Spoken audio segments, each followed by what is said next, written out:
Can you even believe that my own parents, the two people who are supposed to love and support me unconditionally, actually cut my hair while I slept just so I would look less pretty at my sister's wedding? I mean, seriously, what kind of sick, twisted motive drives someone to do something so heinous to their own child? Was I wrong for the revenge I took, or would you have done exactly the same thing in my shoes? Tell me, because I've replayed it 1,000 times, and I still feel a mix of justified rage and lingering guilt, a really potent cocktail that's hard to swallow. Let me take you back, way back, to the beginning, before my once beautiful, flowing locks were butchered into some grotesque parody of a bob. My sister Clara and I have always had a complicated relationship. She's 3 years older than me, and ever since we were little, there's been this undercurrent of competition, mostly fueled by our parents, especially my mother. Clara was always the smart one, the responsible one, the one who excelled in academics and rarely caused trouble. I, on the other hand, was the pretty one, the creative one, the one who loved art and fashion, and yes, often got more attention for my looks. Our parents, instead of nurturing our individual strengths, pitted us against each other. Why can't you be more like Clara, my name? My mom would often sigh, looking at my art supplies with disdain. And to Clara, it was, don't worry honey, brains last longer than beauty.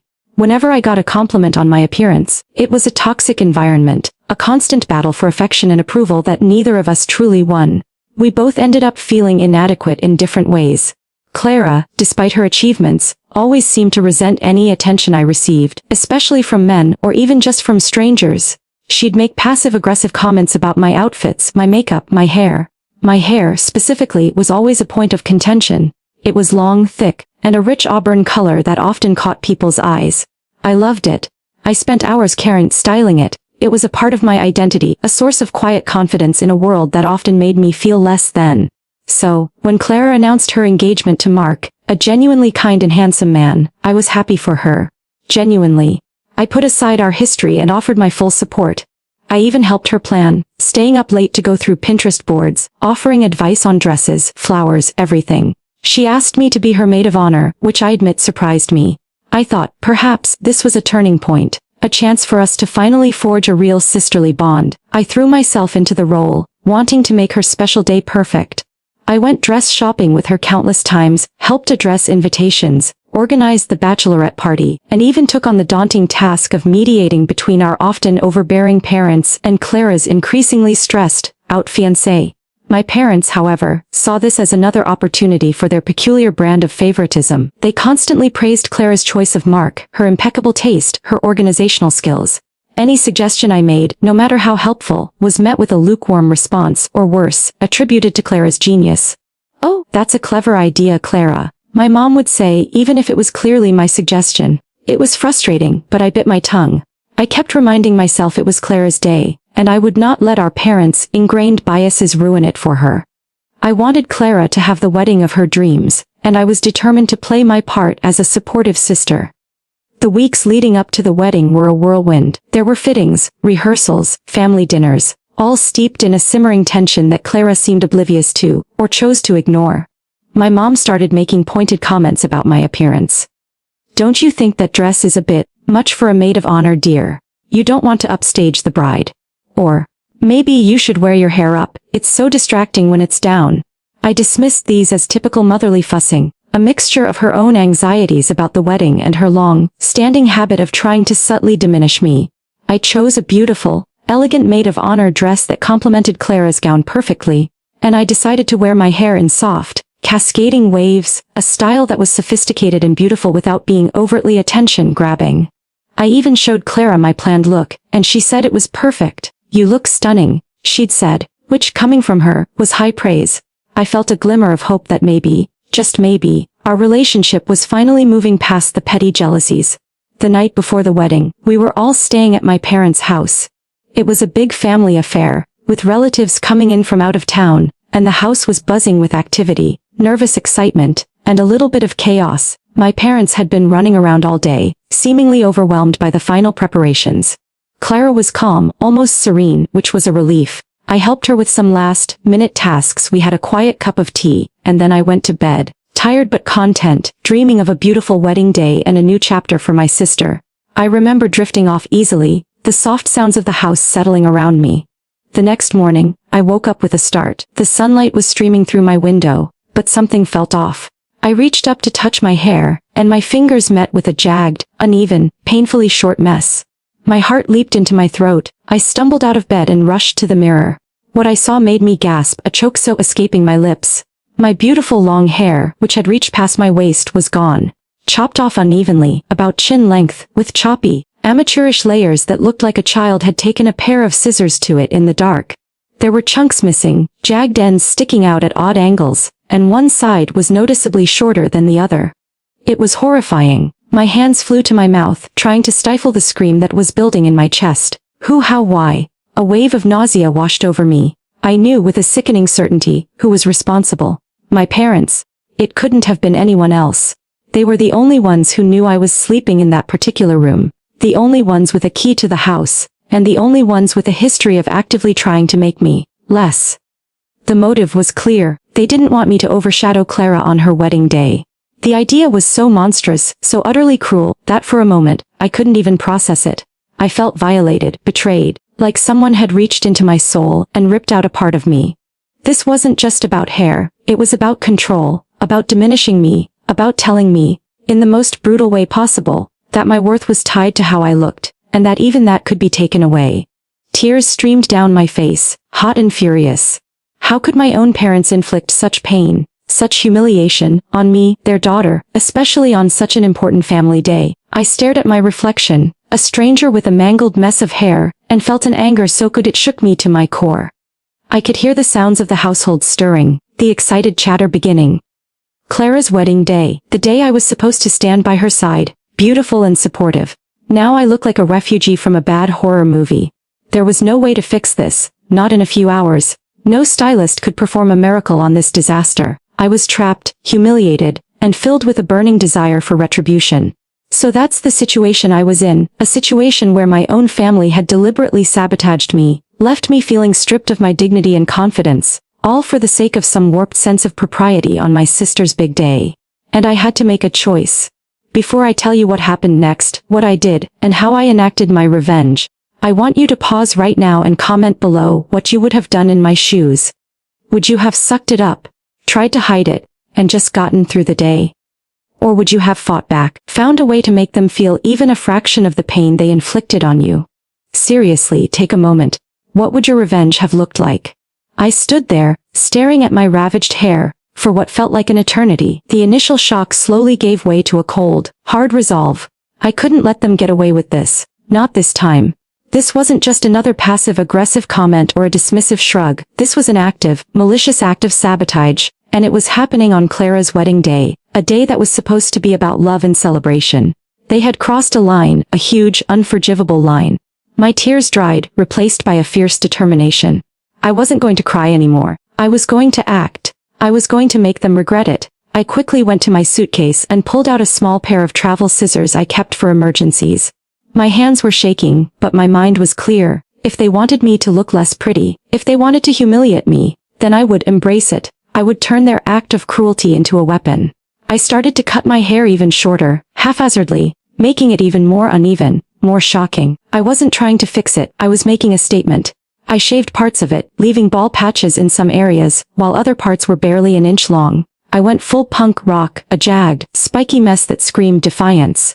It was hideous, absolutely, deliberately hideous. My reflection in the mirror was now a stark, angry stranger. This was my battle armor. Next I went through my makeup bag. I found the darkest eyeliner and eyeshadow I owned, and I created a stark, dramatic look. Smoky eyes, heavy black liner, and then for good measure I drew a large, crude lightning bolt across my cheek, like a rebellious tattoo. I put on the most outlandish earrings I owned, huge, chunky silver hoops that clashed with the dainty maid of honor dress. The dress. Oh, the dress is a beautiful, elegant floor-length satin gown in a soft sage green. It was designed to be sophisticated and understated. I looked at it, then at my reflection, and a wicked smile spread across my face. This wouldn't do. I grabbed the scissors again. With swift, decisive movements, I began to cut slits, rips, and tears into the fabric. I snipped off the hem unevenly, turning it into a ragged, punk, rock chick number that looked like it had been through a shredder. I cut out the back, leaving it exposed, and strategically placed more rips around the sleeves and bodice. By the time I was done, The elegant gown was transformed into something resembling a post-apocalyptic costume. It was completely disrespectful to the occasion, to Clara, to the careful planning that had gone into it. And that was precisely the point. I then walked out of my room, head held high, into the bustling chaos of the wedding morning. The house was now alive with people, bridesmaids, groomsmen, my parents, Clara, all in various states of readiness. My mom was in the living room, nervously fussing with some floral arrangements, her back to me. Clara was in the dining room, looking radiant in her robe, sipping coffee and chatting with her bridesmaids. I walked directly into the dining room, ensuring I was in full view of everyone. The first person to see me was one of Clara's bridesmaids, who gasped so loudly that Clara nearly dropped her coffee cup. All eyes turned to me. The silence that followed was deafening.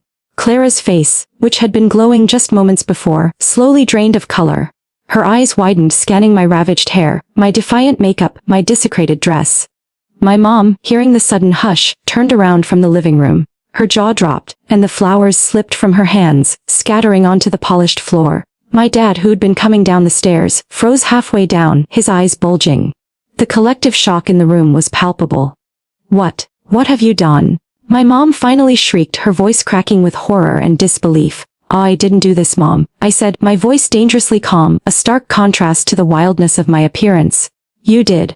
Both of you. Or did you forget about your little midnight barbering session? I looked directly at her, then at my dad, who was now bright red. You wanted me to look less pretty, right? You didn't want me to upstage Clara. Well, here I am. Less pretty. In fact, I'd say I'm looking quite unforgettable. The Clara finally found her voice, a strangled whisper. My wedding. What about my wedding? Your wedding, Clara, I said, turning to her, my voice softening slightly, but the anger still simmering beneath the surface. Your parents made their choice.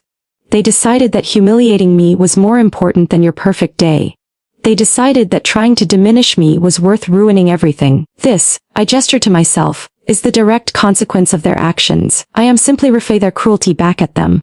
My mom started to sob. How could you be so selfish? On your sister's wedding day?